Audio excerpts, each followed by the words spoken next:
une Yamaha SR de 1992, premier modèle qui avait le frein à disque à l'avant. Ça fait 12 chevaux, 1 mètre kg de couple, ça consomme rien du tout. Et c'est pour moi une des motos les plus économiques qui existent, parce que ça se trouve à moins de 1000 €, une moto correcte. Celle-ci, elle a 9250 km quand je l'ai achetée.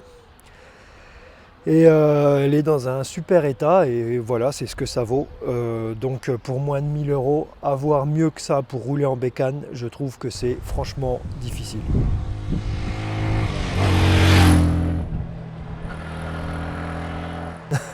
Encore une bécane que j'aime bien. Non, en fait, voilà, c'est une 125, c'est sûr, ça va pas vite, c'est sûr, c'est pas un foudre de guerre. Par contre, pour aller au boulot, pour faire une virée qui coûte pas cher, pour aller au pain, pour se trimballer sur des petits trajets ou faire un road trip rigolo à pas cher, je trouve que c'est une super bécane. Elle est simple, elle est fiable, elle a super bien vieilli, elle a 30 ans, elle est dans un super état, je trouve. Franchement, que demander de mieux, quoi. À qui ça s'adresse une 125 SR finalement? Soit les gens qui débutent et qui veulent débuter la moto à pas cher. Bah, franchement, je trouve que c'est un super choix. Les gens qui veulent une bécane pour aller au boulot qui coûte rien du tout, c'est un super choix aussi. Et franchement, maintenant on a pas mal la mode, les mobylettes, tout ça et tout. Ça roule quand même mieux. Ça vaut du coup pas plus cher qu'une mobylette maintenant. Et honnêtement, voilà, pour rouler, faire un road trip, un petit peu plus de kilomètres, un petit peu plus de confort, tout ça, je trouve franchement que c'est top.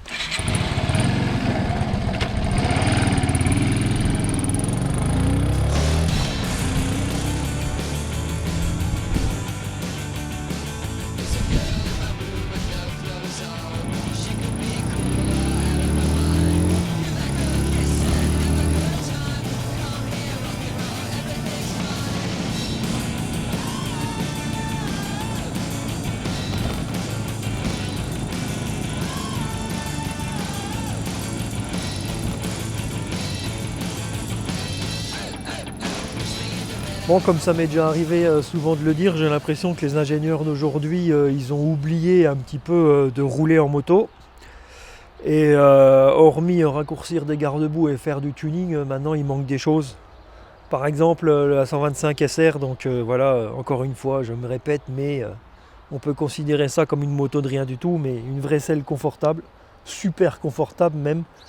On ne se pose pas la question de savoir s'il faut une selle confort ou pas, on est bien situé déjà dès le départ. Il y a un carter de chaîne qui protège la chaîne. Donc déjà, elle est vachement bien protégée comparée aux motos de maintenant. Et ça a beau être un bout de plastique qui vaut pas grand chose, donc faut pas me dire non plus que ça coûterait trop cher à faire. Et ben il y a un petit regard dessus qui permet de contrôler la tension de la chaîne sans outils, sans rien à mesurer. Simple, efficace, bien pensé. Je ne sais pas pourquoi aujourd'hui on a oublié ces choses-là sur les motos modernes.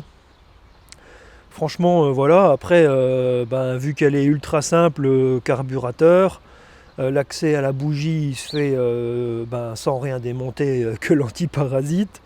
Les caches latéraux se démontent tout seuls, la selle 2 boulons de 10, le réservoir, une vis de 10 et ça y est, on a dépoilé la moto, quoi.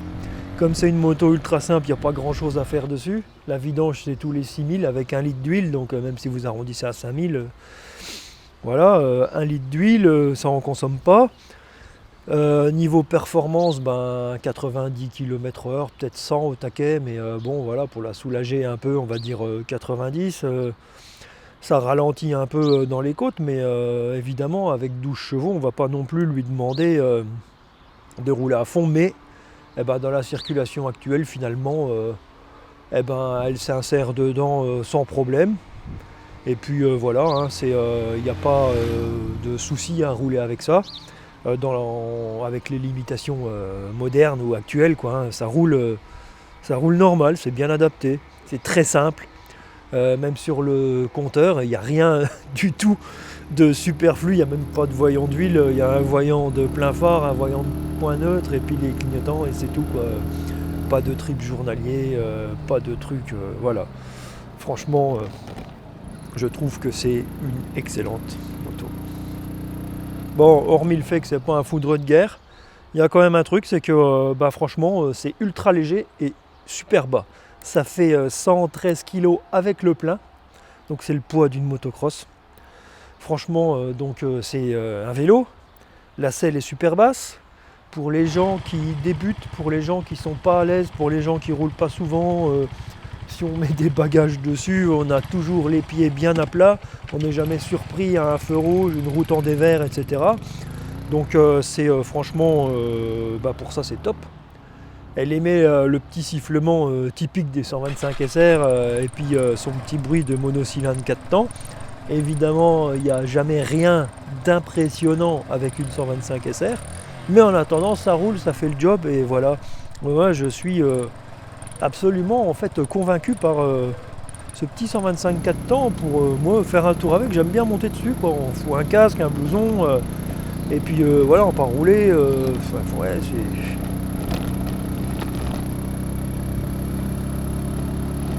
les concurrents directs qu'on va trouver pour une 125 SR, ça sera la Suzuki 125 GN et la Honda 125 CG, deux mono 125 4 temps qui sont vraiment les concurrents directs. Alors la Honda CG avait une réputation de moto en béton et la Suzuki 125 GN, elle ressemble énormément à la SR, la selle, ça y ressemble énormément, c'est deux motos très similaires.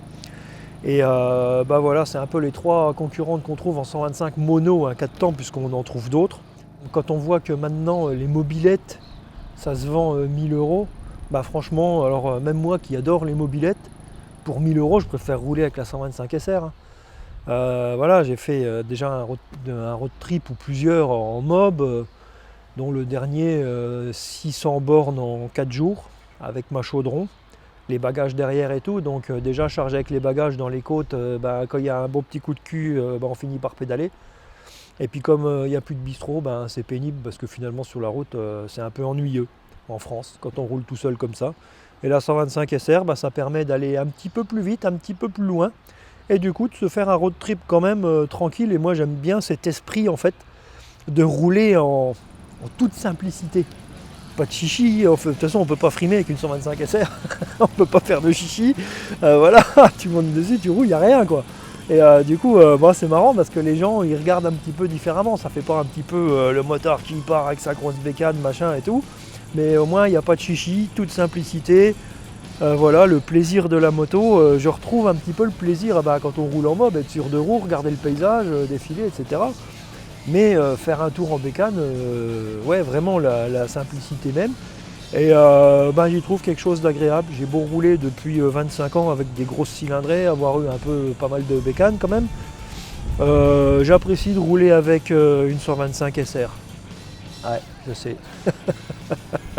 Il y en a qui vont peut-être être surpris, mais moi j'aime bien rouler avec tout et du coup j'aime bien rouler avec toutes les bécanes. Et même ça. N'importe quelle cylindrée, n'importe quelle bécane, de toute façon j'aime bien. Mais du coup, même ça, je trouve ça cool.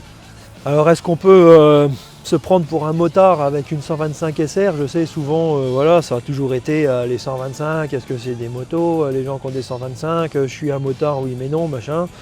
Alors moi ce que je vais faire, je vais aller faire un petit road trip de 4 jours là, parce que j'ai que 4 jours. Donc je vais partir de chez moi à Thionville. Première journée 500 bornes pour aller à Thonon-les-Bains, par les petites routes. Deuxième journée, la route des Grandes Alpes, 700 bornes de col. Je ne sais pas si ça passe avec un 125 SR. Parce que quand même, monter le Galibier, monter des cols comme ça, avec un peu des bagages derrière, un peu de poids et puis une 125, je pense que dans les côtes, je vais pas rouler vite. Est-ce que ça passe une journée complète? En tout cas, on verra bien. Quand j'en ai marre, je m'arrête. Et puis retour, une fois arrivé à Menton, on part sur Cannes pour enquiller la route Napoléon. Et puis je vais essayer de pousser jusque dans le Jura pour faire une étape à Saint-Claude dans le Jura. Et puis quatrième jour, retour maison. Donc un peu plus de 2200 bornes en 4 jours avec un 125 4 temps. Comme ça. Je pense que... En fait, je sais pas si c'est faisable. Ça risque d'être très long ou short. Mais c'est un petit peu le challenge aussi. Donc c'est pour ça que j'ai envie d'essayer. de le faire. Je vais pas dire que je vais le faire parce qu'on sait jamais, mais d'essayer de le faire. Et puis ben voilà, une fois que j'aurai fait ça, on fera peut-être une vidéo de cette virée. Et puis on dira si c'est une machine à road trip ou pas, quoi. C'est vrai que quand on la regarde comme ça, on a du mal à s'imaginer une machine à road trip. Mais voilà, je sais pas. En tout cas, ça me plaît de rouler avec ça. Donc je vais rouler avec ça et puis on verra bien, quoi. Je rigole tout seul parce que partir 4 jours comme ça, c'est un peu chaud. Et puis si j'en ai marre je rentre, c'est bien beau, mais il y a un moment, si je perds du temps sur la route, il faudra bien que je fasse quand même demi-tour pour être au boulot à l'heure. Et voilà, donc j'espère quand même aller voir la mer, arriver dans le sud. C'est sûr.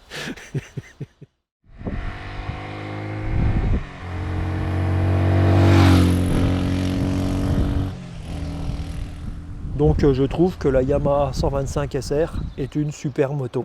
Même s'il y en a peut-être qui vont dire tu nous fais rire avec ton oignon. En attendant, voilà, il y a d'autres bécanes qui ont moins bien vieilli en 30 ans. Et encore une fois, bon, j'ai l'habitude de dire t'occupe, roule, franchement, que ce soit une mobilette, une 125 ou n'importe quoi. Il vaut mieux rouler avec n'importe quoi que de se pignoler avec une grosse moto puis pas rouler avec, quoi. Donc finalement, eh ben, celle-là, n'importe quelle bécane, elle mérite le respect et je pense que la 125 SR, c'est une moto qui mérite le respect des motards.